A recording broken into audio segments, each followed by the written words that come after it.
Почитувани слушатели на Македонската радио програма, се јавувам од домот на ќерката на првиот председател на Македонија од 1944 година.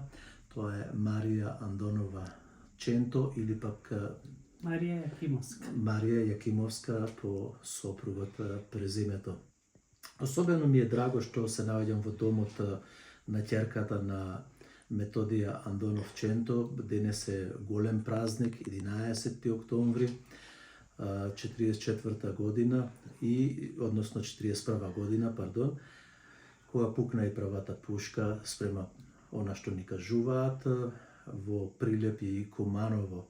Положивме свежо цвеќе и венци на могилата на непобедените овде. И еве искористивме и можноста да присуствуваме со големо задоволство кај Марија, јас се обраќам Марија Андонова Ченто, па после ќе се коригираме. Многу ми е драго што уште еднаш ме примивте во вашата... Исто беше на 11 октомври. Така, да. Ова чинам да е трети или четврти пат како... Мислам дека е трети пат како се среќаваме, а и плюс еднаш имавме интервју преку телефон. Да, сите поранешните интервјуа беа преку телефон. Ова е прва наша видео снимка која ќе биде публикувана и многу ми е драго што ќе оставиме белег во историјата на македонскиот народ дека еве правиме интервју со ќерката на Методија Андонов Ченто, прв човек во Македонија кој најмногу настрада, и тоа е според нашите традиции од историјата што ги знаеме, најдобрите, најспособните, оние кои можат да направат нешто за својата татковина и најмногу страдаат. Така и нашиот Методија Андонов Ченто настрада веднаш по Прохор Пчински пред Асном 1944 година, кога стана и председател на президиумот, председател и 45-та година беше. До 46 март. До 46-та година. Кога си даде сам отстап. Така. Заради неслагање со тогашната врхушка. Ајде, раскажете го тоа, ќе почнеме, бидејќи го поведот беше таков. Ке кажам што била една од причините. Цело време не се слагал со национализација, со гонење на богатите луѓе, пошто кажувал дека нема воени богаташи во Македонија.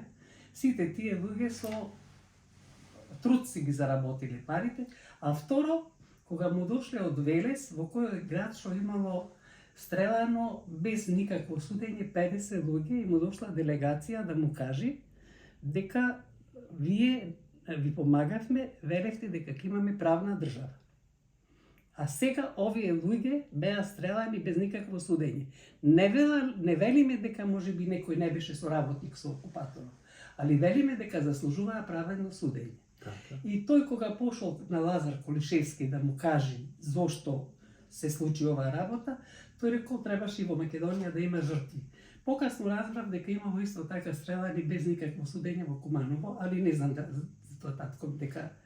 Сакам тука да бе едно подпрашање, сакам само за си поднесол сам оставка. Ќе дојдеме до тоа. Сакам едно подпрашање тука. Станува збор за 7 декември 45 година, кога беше спорот дали да се оди на Солун или на Срем. За тие партизани станува збор? Не, ова се обични луѓе кои што се сметало дека се соработници на окупаторот. Така ги крстиле и јас не знам, искрено, најискрено, не знам што се случило тогаш со одењето, пошто татко ми бил на Солун, а другите биле за на Срем. Не знам, имаше различни тумачења дека имало стрелање или немало, не сакам да се пуштам во работа што не ми е позната, тоа историчарите нека го испитуваат. Така, ајде да продолжиме понатаму со оставката на вашиот татко, 46-та година. Во март. Како дојде до тоа?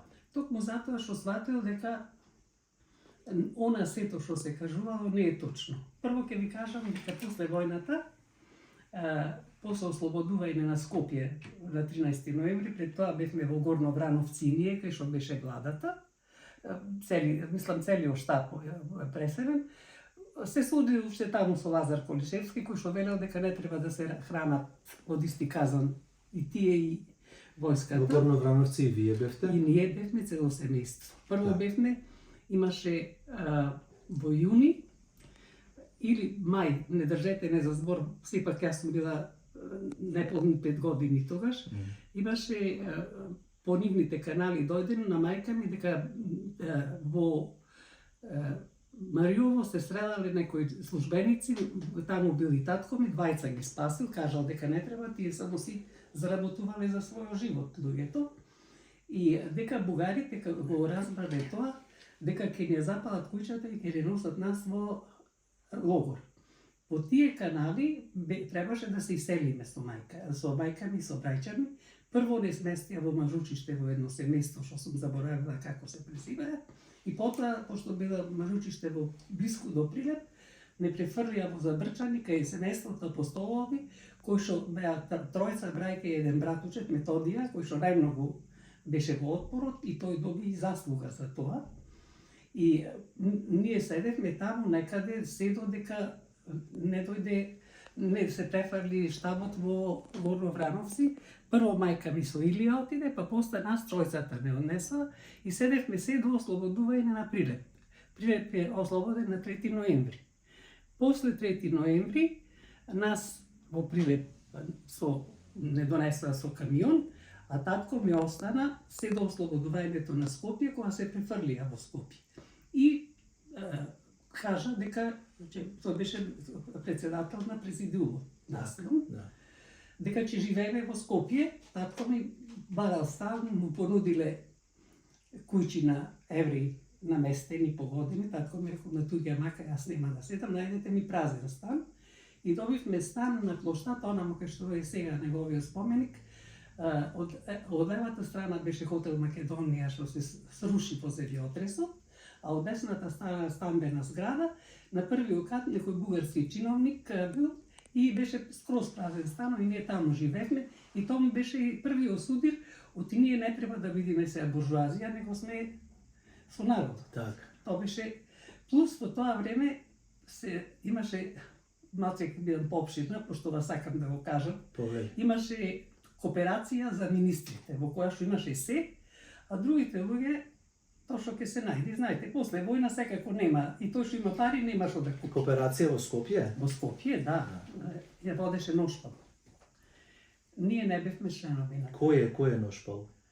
Јас не знам кој е. Ношпал е еден од борците, така? Еден од борците со висок положај, една село крстено на неговото име од село Ношпал.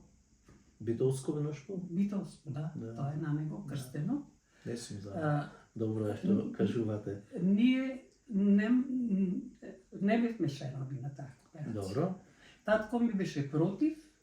Ние исто како сите другите со купони купувавме леп. Уште една згода ќе ви кажам, дека мене ме пуштиле со моите 5 години да појдам да купам леп. Јас парите враце, ко појдов ни пари ни купони. Ова рече, знам дека се учен токирка, ама не можам да ти дам леп. Браќа ми се налути, ја останавме мислек тој. Тоа се згоди што се случува и после си дојдовме во Прилеп. Ама уште нешто сакам да ве прашам, дека вашиот татко Методија Андонов Ченто одел пешки на работа, се враќал и со возот во Прилеп. Добро, имаме доаѓано и со колата. Првиот ден кога требало да појди на работа, кога веќе се следила ситуацијата, дошол шоферот надвор и го прашал до што одете, Методија се викаше, да ве однесам председателе. Каде? До собрание. А од Трент кафено до собрание нема ни 5 минути одење. Рекол, извини, ние бензино немаме за камионите што се потребни за војската, сега ти ќе ме носиш да си одиш. Ама минале, јас ти наредувам. Плюс едно војниче стоело, го прашала, ти зашто стоиш? Да ве вардам, председател. Ако мене не ме сака народот, не сакам никој да ме варди. И одел пешки. Значи, човек што ниедна привилегија од својата положба не искориста. Апсолутно, ниедна. И си дал оставка без дискусија, пишува дека бил избркан од комунистичката партија, јас кажувам и сега и секогаш татко ми не бил член на комунистичка партија, татко ми бил граѓански политичар. Мислам, тоа треба да се знае. Така, уште еднаш сакам да го повториме тоа дека Методи Андонов Ченто никогаш не бил член на комунистичка партија на Македонија или на Југославија или на било која.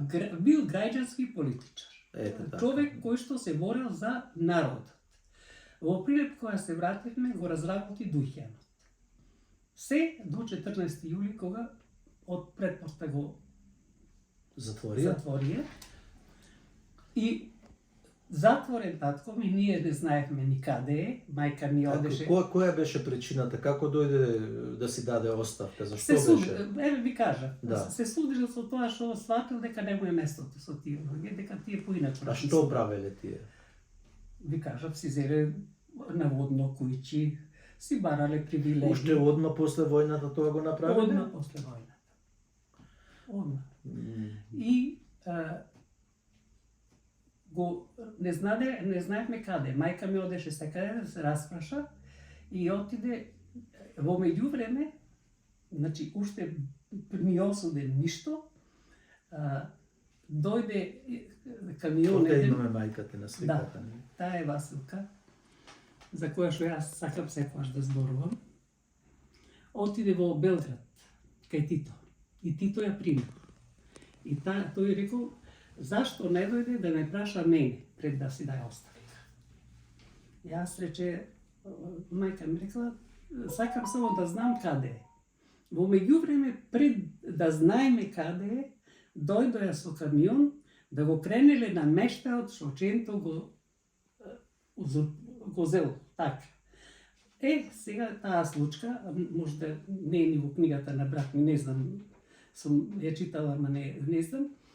Кога завршила војната, мајка ми парите што ги имала од тоа што го држала цело време доќано додека бил отсутен татко ми по партизан, додека не станал председател на иницијативни одбор.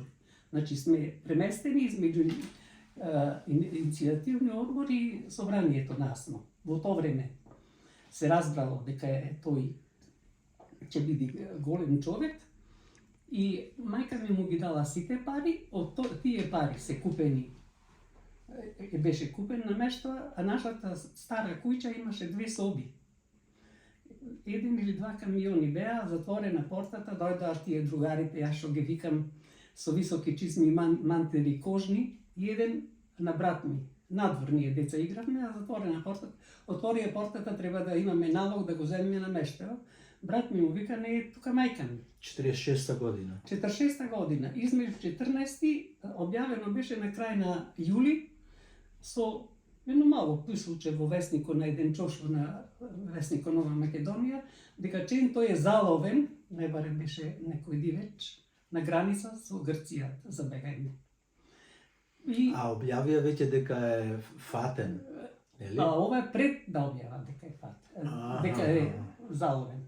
Дека заминал во Америка, се пронесе гласни с Македонија, дека побегал во Америка, сакал да ја стави Македонија да биде протекторат на Америка. И вистина ли е тоа или е пропаганда? Не знам сигурно, не можам да кажам. Претпоставам дека повеќе сакал да оди на мировната конференција во Париз. Моје мислење, ова не земајте го здраво за готово, во која се расправало тоа за државите за да бара правда за Македонија. И кога дојдоа да го зема намештава, брат ми не сакаше да ја отвори, еден му се заканил, комшијата му рекол, оставете го, дете. Тој со пиштало го чукнал комшијата. Во тоа време дошла мајка ми, што е работата, да го крениме намештава. Мајче, отворете му вратата, собирајте му, рекол, еве, видете. Од палатава наша, 2 соби и едно миниатюрно кујниче. Во самото собирање го кршеа намештаја. Намерно. Кога го купувале, татко ми рекол, замај си потврда за ова сето. Знаејќи се себе, знаејќи со кого има работа, за се да си земеш потврда. Зошто Методи? Ти земи си потврда. Мајка ми со тие потврди отиде во Белград, поново, од кога се објави дека е во затвор ставен. А се Ама објави чекај, како сакам беше прво отиде пред да се објави дека е во затвор кај Тито и после тоа се каже. Сакам да објасните каков беше настанот, се сеќавате вие како ќерка, тогаш 5-6 години, колку бевте? 46-7 години. 7 години се сеќавате кога дојде полицијата југословенска, наредбите, тие работи? Што се случува? Не, многу, затоа што многу работи од мене се крија. Јас бев најмало дете. Тројца браќа, јас бев заштитена. Од многу работи бев заштитена. Кажав, не знаев ни партизан кога оди прегеска, кога разговаравме. Не знаев, се ми се кажуваше татко ти е пороба. Ако го клајав затвор, татко ми беше пороба за мене. Бев дете, не може мене да ми кажа дека е партизан, да не кажам некаде дете. И викам, се случи то, отиде поново со тие документи во Белград и ние добивме оштета за тоа што ни одзеле. И после беше судењето, фарса од судењето, јас така ја нарекувам. А спрема кажувањето на мајка ви, како беше апсењето на вашиот татко? Во близина на портата. Така? Викнал, стој, а тој излегува, стварно касно било вечерта. Дали сакал да бега или не сакал, јас не можам да кажам. Нити некој од моите ми го кажале. Тоа не би сакала нешто да кажам што не знам. Во колку сатот беше тоа? Ноќе, покасно. Колку не знам. Да, Искрено не знам. Не можам. Јас сум спијала најверојатно. Тоа се случило и другиот ден ми кажа дека татко ми е пороба. Тоа беше за мене објаснувањето беше тоа. Илија знаеше. Не, оставете го. Можеме да зборуваме. Јас се изнимавам.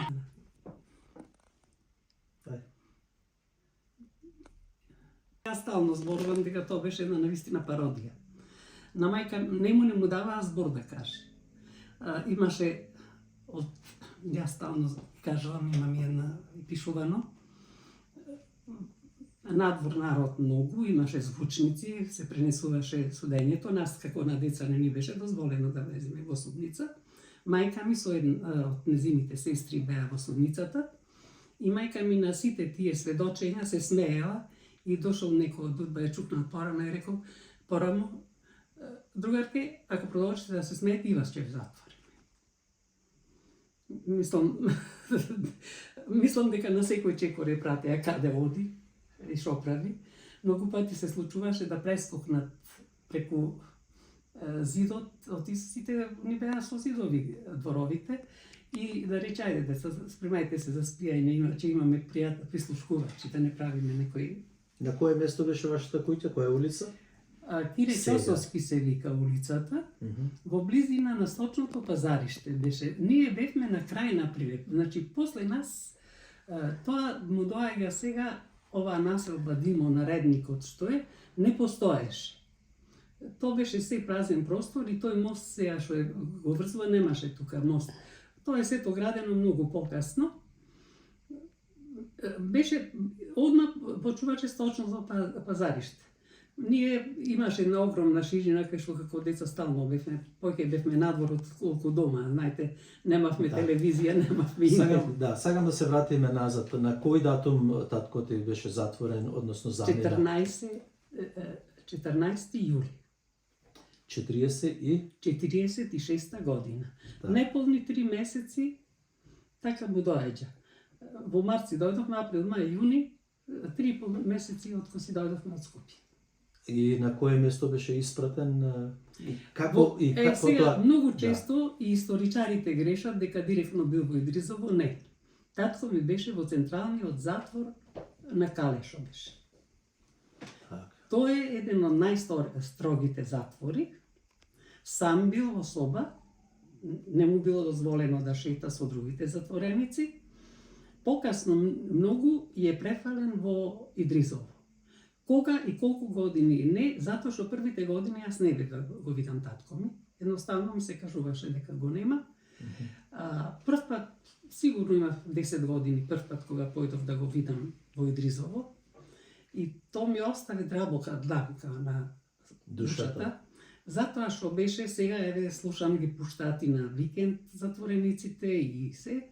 Татко ми во ствари беше две прегради меѓу нас и него, измеѓу се шеташе стражар.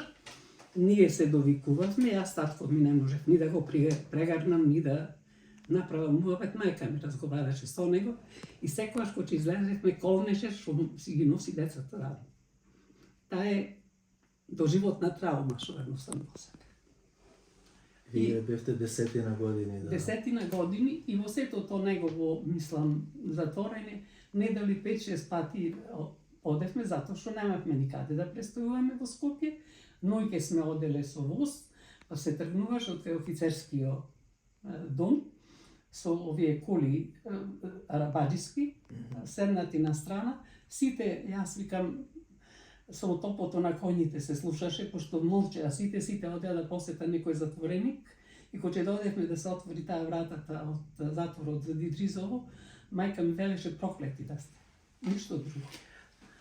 Ајде тука, тоа ќе продолжиме, да.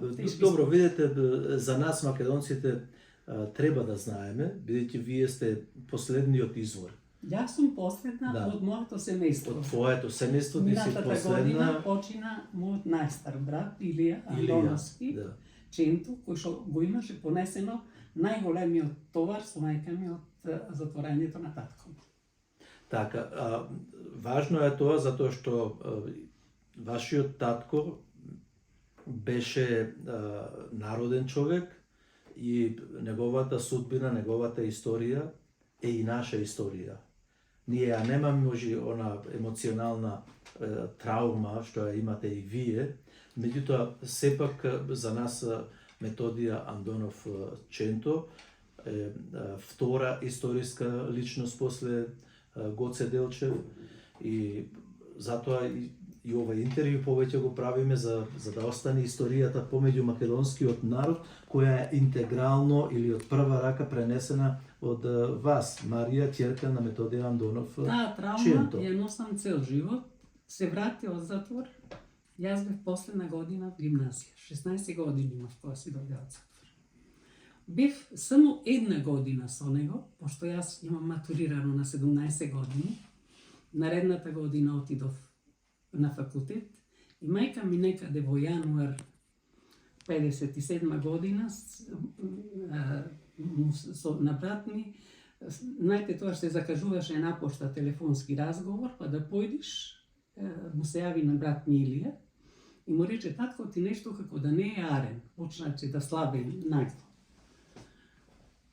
И ние некаде на 1 мај, на 2 мај во ствари биле на викенд со друштво, му се слошило на татко ми, си дошле дома и одма дојдоа во Скопје.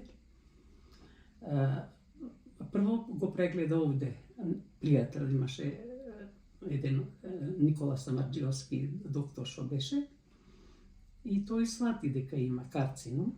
Рак. Дека има. На што имаше рак? На стомак. На стомак, желудникот. И дојдоа во Скопје, татко ми бараше пашапортот да му се обнови, за да може да оди на лечење во Швајцарија, затоа што таму слушал беше одбиен. Не му дадоа пасош? Не му дадоа пашапорт. И некаде после јас испитната сесија ми заврши, оставив еден испитот и не бев во состојба да го полагам. Го правеше операција Караџозов, Панче Караџозов, кој што му беше многу добар пријател. И кој излегол и рекол на мајка ми, јас се направив, ама многу беше касно, метастазите биле многу проширени. Скоро еден месец до 24 јули татко ми беше во постела, мајка ми, брат ми Илија, едно 10... Сето тоа вие го гледавте дома? Да. Ние и тутун садевме таа година, јас и брат ми Андон, малиот беше војска, најмалиот брајчата. Постар од мене, ама најмал од брајчата беше војска. Ние и тутун садевме, така да Илија и мајка ми беа, така ми се чини едно, бар 10 дена, не се слекоа за да легнат, седеа покрај него, Илија и брада пушти, не се не бричеше. Неколку дена пред да почини татко ми, пошто му беше лоша ситуација, брат ми пушти телеграма во единицата кај што беше брат ми, не беше дојден тогаш и под 2 години служеја, не беше дојде на отсуство, до командантот да го замоли да го пушти брат ми, заради тоа што татко ми е многу болен, му излегува во пресвет и татко ми си дојде. Брат ми си дојде, татко ми беше на крај, го препозна брат ми, подвадена почина. Бевме исто сите дома за среќа, кога си дојде одзад. Тоа беше едно изненадување Кога преголемо. си дојде? Си дојде 55-та, на 2 септември го испуштиле, пуштил Абер Илија, брат ми го пречека, и Арно му кажал, брат ми на некој на станица, немаше други врски, те молам појди дома и кажи му на моите дека татко ми го пуштија од затвор и дека ќе си одиме. Ќе си дојдеме вечер во толку сата со воз. Тој поминал са бајлето, на аголот деца собрани, да нима некој овде, некој дете оченто, нема ли го брат бил мој таму? Јас сум рекол. Оди кажем дека татко ти вечер ќе си дојди. И се тој доаѓа дома и кажува на мајка, мајде некој ве излагал. За среќа, брат ми пак вториот беше војска, а тој ден беше на отсуство, тоаш беше на отсуство. И се ближи времето за да си дојди возот, и овие двајцата вика, море ние ќе одиме на станица, да видиме. Може да не излага, може не. И ние со мајка ми седиме и само слушнавме Пајтон. Знаете што е Пајтон? Како не, сите? Звона овие звончињата на коњите. Мајка ми дига Пајтон надвор и оди кон вратата, излегува татко ми. Мајка ми беше фрапирана. Доби напад на срцето. Мислам, од шокот. Во тој момент? Во тој момент. Мислам, не вративте назад за сите среќавања и подвадена, татко ми однесе кај Заниновиќ, тој беше еден од лекарите што беа во Пилептича, 3 доктори имаш. И неговите зборови, кога се врати, мајка ми му рекол, не брини чента, надживечете. И така и беше. Мајка ми 30 години после татко ми почина.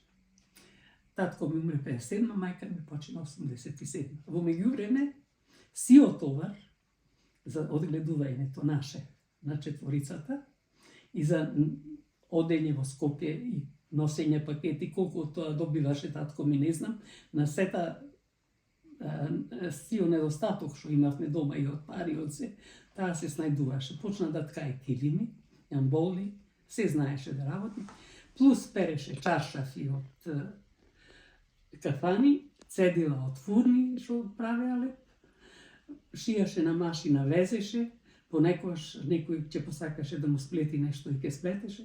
Јас викам многу често дека мајка ми од 24 сати, 48 сати работеше. Беше челик жена. Так, сакам да се вратиме повторно назад, голема заслугата за вашата мајка. Нормално во такви тешки услови била и таја херој, како и вашиот татко. Ме интересира, 2 прашања ќе поставиме. Првото прашање е, сакам да ми кажете дали имате некој аманет кој ви оставе таткови Методија Андонов Ченто додека беше на постела или додека беше во затвор. И втората работа што сакам да ја прераскажете е спорот сега што го имаме кај нас македонците, историчарите во науката, во реалноста за асномците. Колку од асномците беа затворени после 45-та и 6-та година? Значи, прво да одиме со ова прашање дали вашиот татко остави аманет некој? Не остави никаков аманет, само беше пресреќен што сите учиме. Многу се лутеше на мој најмал брат, пошто тој беше неверојатно интелигентен, ама не сакаше да учи. Беше пресреќен што Илија беше на факултет на градежен и заврши, беше еден солиден градежен инженер. Јас бев на архитектура, беше пресреќен, имам една згода што морам да ја кажам. Андор беше на економски факултет и беше пресреќен. Деца, зборот беше кој дојде, Василке, да останев јас со децава, не знам што ќе беше. Ти си ги исправила на добар, на прав пат. имаше една згода со брат ми. Ми летна мислата што... Требаше со вас да ја кажете згодата. Згодата со мене, јас прво испит паднав. На факултет, семестрален испит. Мислев дека е како во гимназија, че прочитав веднаш и професор ме одговара, мама не баш најсигурно. И вика колешке, така ни вика ја. Да. Јас вика можам да ви дам 6, ама не. Вика ова ви е прв испит, ќе мислите дека така, ова не е гимназија, ова е факултет. Треба да ја заграите, рече, столицата. Ако сакате да положите. И рече, паднав. Јас сега се враќам, му кажувам на Илија ќе ме натепаше. Пошто тие со Антон работеа. И двајцата. Се што ќе најде. Јас прва година Илија ми помагаше факултетот архитектонски е скап. Има онако. И си дојдов во Прилеп и кажувам, мајка ми спремна да ме натепа, а татко ми насмеа ми вели, ајде Василке да се кладиме дека натаки ќе ги полага сите испити на прво. И отидов во април, имаше додатна сесија и положив и вика да ми одговоривте вака, ќе ви дај 10, сега ќе ви дам 9. Така. И во јуни јас ги положив сите испити, ми остана математика, затоа што татко беше веќе болен, а не сакав, пошто се сметав за многу добар математичар, не сакав да земам некоја ниска оцена.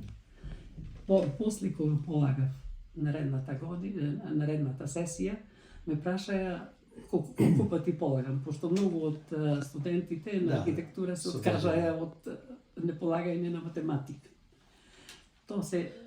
Второто прашање беше за... Второто прашање беше за асномците и затворот. Колку од асномците преживеа и живеа во Република Македонија или колку од нив отидоа на Голиот ок и по другите затвори низ Југославија? Бидејќи јас само сакам да спомнам за Методија Фотев, ако го знаете, првиот министер беше... Што го замени татко ми. Да, во Бистрица беше. Во Бистрица беше, да. Не го познавав. Јас го познавам, бидејќи се сеќавам како дете. Не го познавав, искрено не го познавав, знаев дека... Тој имаше домашен притвор, јас како ученик во Бистрица, кога одев, Методија Фотев му беше дозволено само во паркот да оди тука пред неговата куќа, да поседи на таа клупата и да се врати назад. Знам дека и него го деградираа. Да. Не знам дали беше од асномците тој, али знам дека Панко Брашнаров не одма после Втората светска војна, ами за време на информирото, како проруски расположен, го пуштија на Голи оток, а Шатев го пуштија во изолација во Битола, во куќа ни грејење, ни храна, ни ништо. Шатев, кој што во раце ја носел главата на некој негов соборец кога беа некаде таму низ пустињата, што го поминувал во Сахара, што го поминувал султанот, го поминувал и бугарскиот цар. Ние успеавме Шатев да го... Мане Чучков беше деградиран, па после поново се врати. И колку што знам за Пирузе беше и тој на Голи оток. Колку што Петар Пирузе Мајски. И другите беа, ако не беа ликвидирани, беа деградирани. Не можам сега да се сеќам за имината, пошто многу емоции ми се разбудија, али знам дека таква студија не сум видела, а би сакала некој од историчарите, навистина да напиши точно кој и како од асномците што беа оние наврво во президиумот зборувам, како завршија. Се тоа многу тешко има и добри, има што беа добри, например Страхил Гигов завзеде многу добар положај. Меѓу нив беше и Видој Смилевски, кој што го сметам како Смилевски Бато, што го сметам за еден од джелатите на татко ми, на жалост. Тоа е моето мислење. Да, тие се содриле многу во... Уште за време на одржување на заседанието, Страхил Гигов настојувал да се прими во президиумот, а татко ми рекол дали знае македонски, пошто Видој Смилевич бил од Белград. Ке научи добар, па кој толку добар, ова го кажуваше и Киро Глигоров, Земете го кај вас во Централниот комитет. Во Србија. Во Централниот комитет Во Југославија. на Страхил Гигов. На македонскиот. На македонскиот, така, пардон. И тој отишол одма кај темпо, дошол, така, ти, Ченто, ти нечеш друга. А татко ми, Киро, ова го слушав од Киро, јас затоа го кажувам и го имам некаде снимено. Нечеш друга, рекол, извини темпо, ама ова е Македонија, ти немаш работа овде. И темпо. Чета да ми се сприми, одма одлазим за Београд. По него трчал Страхил Гигов. Молим те, Светозаре, молим те, немој. Ова го кажуваше Киро Глигоров и така се смееше и мене многу ми дојде пријатно на душава, искрено да ви кажам. Да, видеа Смилевски Батова беше еден од најопасните. И после тоа се состанало комисија да ги суди овие што сите премолчеле што биле околу татко ми, никој не кажал нека да биде човек. И кој беше вика Киро Глигоров на комисијата главен? Видој Смилевски. Да, сакам да се вратиме назад на погребот на вашиот татко.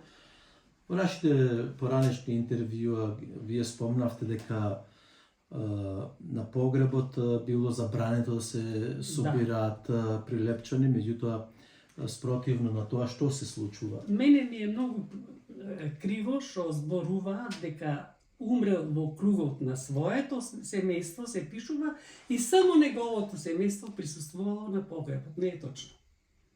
Јас ви кажав уште и порано, дека кога се свртив тоа, се вика на германските гробишта една висина, се свртив назад, докај што ми досегаше погледо, имаше луѓе, а на секоја порта стоја луѓето и го испраќаа татко ми. Има и слики. Кој што сака да види каков бил погребот, може да ја види сликата. Јас ја имам поставено, вие имате поставено на Facebook, може да види. Народот го испрати достојно. Јас зборувам дека ние никаков проблем од луѓето обични немавме. Ако не беа тие обични луѓе кои што ни се најдуваја, негови пријатели кои што не се експонираја, ама ни помагаја, некојаш ќе кажи некој по канали вас туке таму и таму да кила брашно или ова, ние не можевме да обстоиме.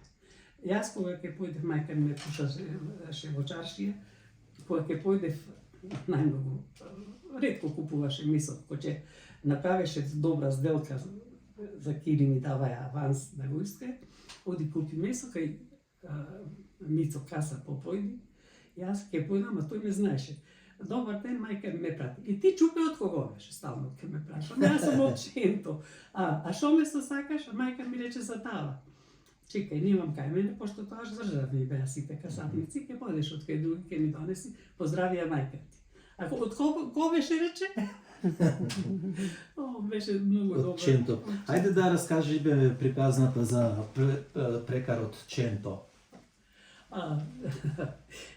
Јас ја раскажувам многу често таа приказка. Прилепчани многу ретко се без прекар, мислам, ако сте приметили. Сега во последно време нема. Да, секаде се прави, да. Особено прилепчани. Особено прилепчани, скоро сите. Никој не ги знае по име, ако го кажете прекарот, ќе одма ќе го најдат. Татко ми бил добар гимнастичар. Имало за време на српско Соколско друштво на гимнастичари.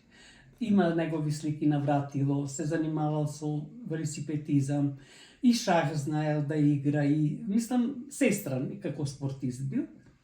И еден ден началникот му рекол, сутра не чуја бити Ченто, Методие, ти да построиш чето и да кажеш, и татко ми е построил четата, и наместо да викни Чето стој, рекол Ченто стој.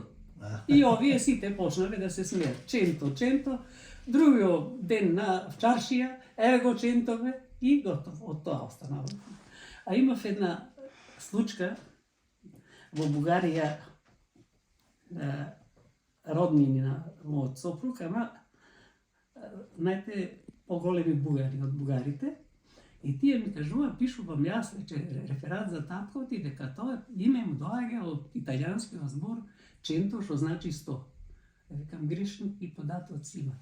Треба да ги, ама не ви ги кажувам, викам јас вас. Ченто 100 значи на италијански? Ченто значи по италијански 100. Прв пат се слушам. Да знаете. Пошто јас прв пат тоа слушам, викам, друга е причината, ама не ви кажувам. Така, значи интересно од каде дојде ченто, значи наместо чето, Ченто. Уфарно. На секој ни се случува да погрешиме некој збор. Доволно е да имате два-тројца што ќе го прошира и станувате тој. Јас еднаш го барав прва година кога бев на факултет. Брат ми беше четврта или петта, веќе не знам. И тој пошто работеше. А тогаш татко ви беше затвор? Не, беше дојден татко ми. Да беше дојден? Беше дојден, јас прва година, затоа реков само една година бев со него. Кога завршив гимназија последна година, а почина после мојата прва година на факултет и прва година брат ми требаше и одам вика Милија Антоновски и вика немаме тако. Како немате, викам, овде а ченто? Па така каже, вика, оти од секојаш брат ми си го носеше тоа презиме. И вика ченто, ајде те бара Бруцош, и еден друг му вика, абе не гледаш дека е сестра му? Иста си рече како него. Стварно си личевме со него. А многу мина ми вика и сега еднаш, вика го загледав таткот и мислам дека многу личиш на него.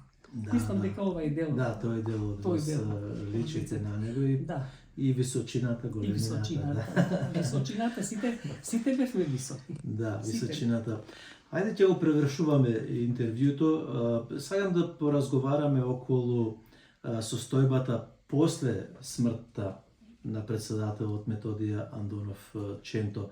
Како бевте вие третирани? Како беше Ченто третиран? Знаеше ли јавноста за него? Што се случуваше? И после ќе привршиме на крај со независноста на Република Македонија, која се...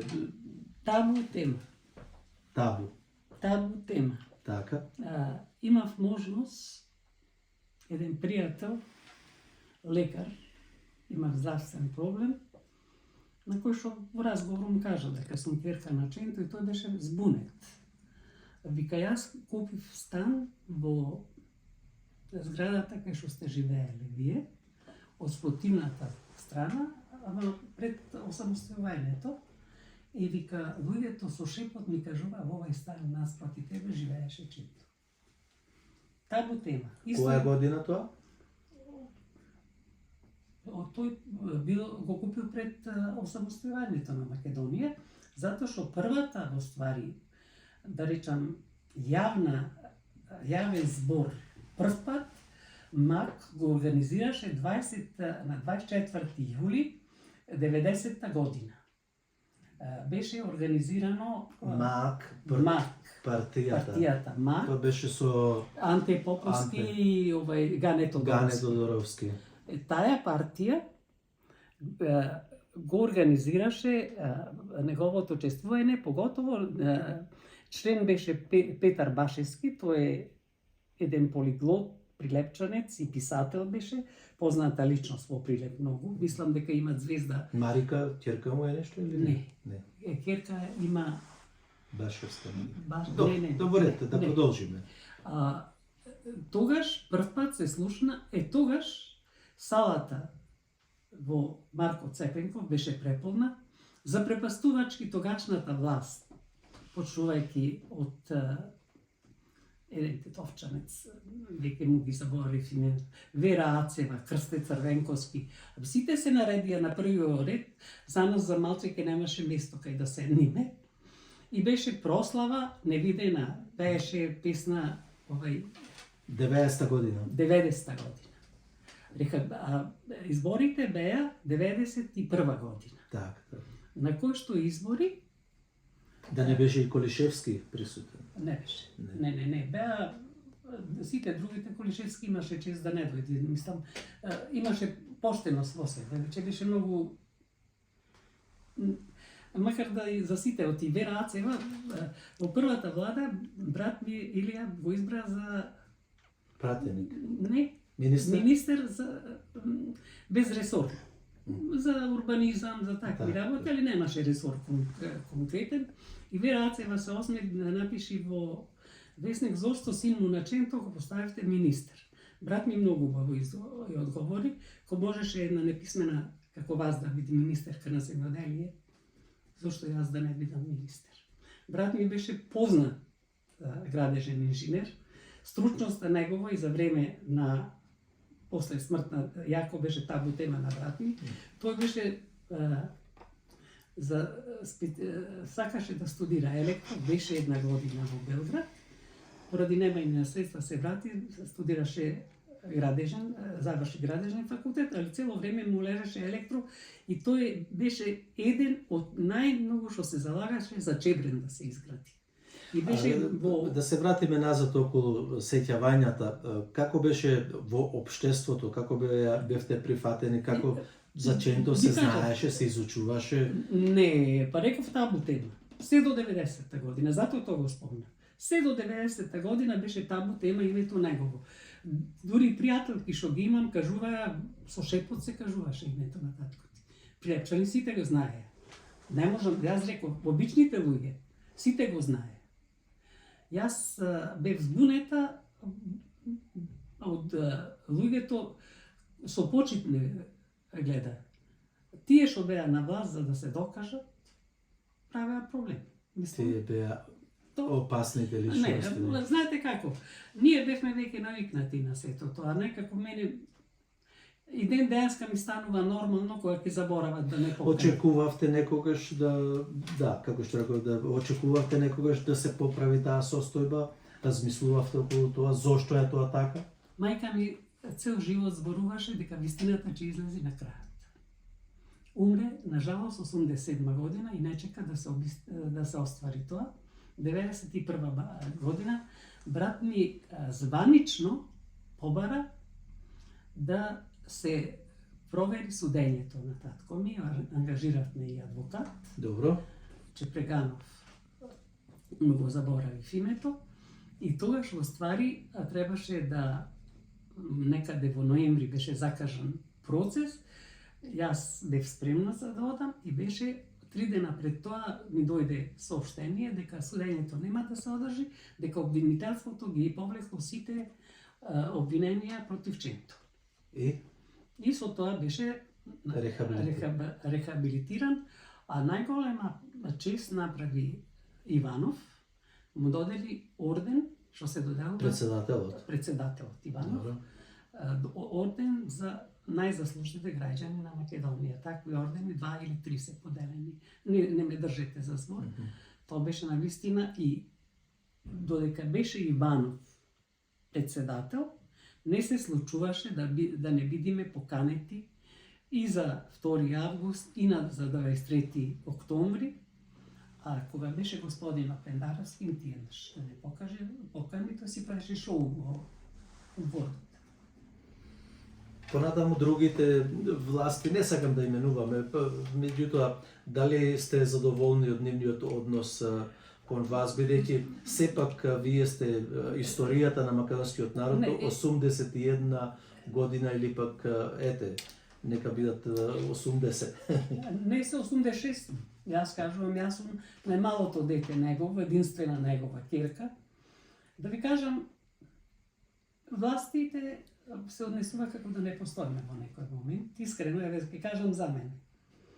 Заборават да ме поканат кога полагат цвеќе на споменикот на татко ми. Денес бевте поканети? Не. Едноставно ме заборават. Заборават на 2 август во Скопје да ме поканат. Заборават. Еве убава порака од ќерката на Методиј Андонов Ченто дека треба да се почитува историјата. Ако ние не го почитуваме Методија Андонов Ченто како прв председател и како човек кој животот го посвети и го даде за независноста на Република Македонија, тогаш ќе треба малку повеќе да се размислиме околу нашето јавно обраќање кон јавноста на Република Македонија, кон македонскиот народ. Сепак оваа фамилија спомна и неговата ќерка Марија дека врват низ големи трауми, а видовме и низ нашето интервјуто дека се враќа во бранови од разговорот и во текот на разговорот со Марија Јакимовска, неговата ќерка. Ке те прекинам. Да, поведе. На секое срекавање кога сум одела, ме прашале што очекувам. Ништо друго сем почит. Јас, сето тоа што го направил татко ми се негови заслуги, не се мои заслуги. Моја заслуга е што во сите тие услови сум успеала да се образувам. Мене не ми е потребно ништо. Јас сум, кога бев вработена, работам, откога станав пензионер. Јас сум пензионер со пристојна пензија, не сакам ништо, не ми треба материјална помош, ми треба само еден почит. Нажалост, изостанува. Јас гласно го кажувам ова, затоа што ако не се почитуваме самите, како очекуваме другите да не почитуваат? Како Тоа бугарите, да. Прашувам, ако ние, како не се почитуваме меѓу себе, ако не ги почитуваме тие личности што се вложиле во оваа земја, како ќе не почитуваат другите? Не може да не почитуваат. Па и ние обични како да ги почитуваме овие политичарите кога тие не го почитуваат Методијан Доновченко. Затоа ви викам, има работи што мене, кажувам честно, ми сметат. За политиката денешна не сакам да зборувам, затоа што сакам да се оддалечам од сите тие небулози што се случуваат. Точка. За мене нема разговор за таа тема. Добро, ајде да го завршиме интервјуто во една позитивна насока, да ми раскажете за компирите. Да, за компирите ти тоа го памтиш од минатиот пат. Да. На нашиот Дујчан бил транзит за снабдување на партизаните. Имаше визба. Јас, дете од свој некаде, неполни 4 години. Татко ми кој излезе партизан 43 година, пред тоа. Значи, јас сум имав 4 години, неполни 4 години, надвичан, татко ми имаше бакалница, имаше и сладки, и чоколади, али ако не ми дајат дешето, ние не смехме да посегниме, да земме. И слегувам јас во визба и гледам полно компири и ништо. И по 2-3 дена одам и слегувам во визба, а кај се компирите? Кој компир? Абе, овде имаше вреќи со компир. Бе, какви компири, дете? Јас не сум бавчанџија компири да имам, татко ми рече. Тој знаеше секогаш дека некој има во Дујчано што ги прислушува. Ќе ви кажам една згода. А што беа компирите? Во вречи. Во вречи. Ќе ви кажам една згода што се случила токму за тоа со Кузман. Јосифовски Питу. Питу, јас го сметам Кузман Јосифовски Питу за архитект на македонското движење на отпорот. Тоа сум го повторила многу пати и бил добар пријател со татко ми. И било собиралиште на напредните студенти, сите доаѓале во Дујчано се собирале и оделе пуштале радио, пошто имал татко ми, да слушале радио Лондон за да знаат до каде е ситуацијата на фронтот. И дошол Кузман и одел право према радиото и му рекол, не може, татко. Шо е? Не може, ми пуштате овде музика, што не можам да ја поднесам. Ама, те молам да си излезеш. Не можеш. И Кузман си излегол навред. По 2 дена доаѓа и ми каченто, зошто не вака? Ко реков така и друг пат, ко че речам да излезете, си ги знам шпионите што се во Дујчано. Значи, секогаш постоеле. Апсолутно. Имало една друга згода. Имало некоја машина за куцање, му ја донесле на татко ми, ако може да ја продаде. Не знам точно од кого била. Се појавиле низ летоци против бугарите.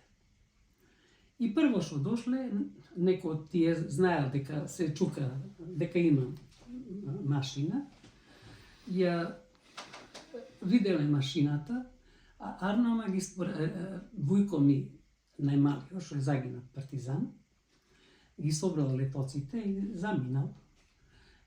И мајка ми пред да проверат, мајка ми ја кладала в затвор. Беше 2 дена в затвор, а затворот беше Крши училиште, но Кочорацин. Тука му беше полициската станица изгледа и знам дека тогаш реката немаше корито, онака беше равна со од другата страна на реката сме стоеле за да ја видиме мајка ми, случајно да не ја видиме. И војко ми одма после тоа излегол партизан, пошто виделе дека тој ги растура летоците. И после кога споредиле летоците со машината, ја пуштиле, пошто не одговарала таа машина на тие летоци, што биле куцани. Тоа е историја. Многу, знаеш, Ицо, ме врати многу назад, ми врати многу спомени што болат, кој што, викам, со една моја драга пријателка и викам, многу често, викам, навечер пишувам сценарија и филмови снимам. Сите овие работи ги превртувам преку глава, тешко спијам. Има и други причини за не спиење. Се случија и мои лични трагедии повеќе. Ама тоа е, животот продолжува. Јас не одговарам само за себе, имам и деца за кои што одговарам. Така, јас сум многу благодарен што еве на овој убав голем ден за македонскиот народ направивме едно прекрасно интервју. И уште еднаш сум благодарен заради тоа што никогаш не сте ме одбиле. Не. Јас секогаш за татко ми со задоволство разговарам. Многу често и со други луѓе кои ќе ме прашат што ги интересира, што навистина ги интересира, дел од ова раскажувам, али не толку опширно, пошто многу ме враќа назад и ми представува емотивна болка, која што не се избегнува. Не сте давале во другите медиуми, ми кажавте пред неколку години. Не сум давала. Не. Сега скоро до душа, беше на 24-ти, дојде една новинарка, не беше за во некоја телевизија, во некоја, дали во Мија, негде. Добро, не е важно името. Таја во Сонезе, една кратко, онакво интервју имав. Го имам и снимено некаде. Така, беше само, мислам, без видео, ами само интервју што ги снимаше. Беше убаво напишано, стварно беше убаво напишано од жената. Марија, ви благодарам многу. Јас вас ви благодарам што ме удостоивте да ме посетите. Нас ни беше многу мило, драго ни е да видиме во вашиот дом, па уште да не мислите кажа вие ти се обреќам, затоа што се сопругата си тука. Да, видете, добро, ние сепак сме за јавноста, треба да видиме малку по-професионални